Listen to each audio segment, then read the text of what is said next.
The west side of Atlanta neighborhoods are important, one, because they've birthed some of the great minds of the world, but they are also communities that have been historically marginalized.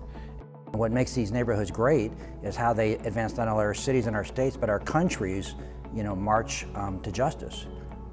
The mission of the Westside Future Fund is to really champion a compassionate, holistic revitalization strategy for these historic neighborhoods on Atlanta's West Side.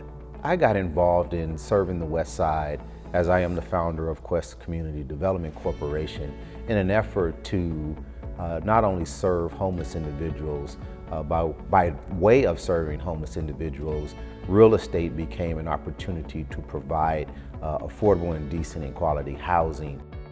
The historic West Side, I think where we and also Quest are really focused, right now, is ensuring we can deliver high quality, affordable housing so people who have a connection to the community, as there's more vitality, can afford to stay, or those who want to move back in.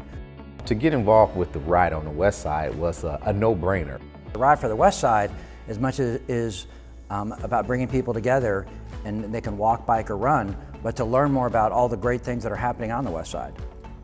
To bring in cycling, to bring in walking, and to bring in a historical tour to identify markers that are in the community while you're having fun. It's about attracting individuals to this side of town that someone may say, you know what, next time I'm looking for a home, I'll pick the West Side.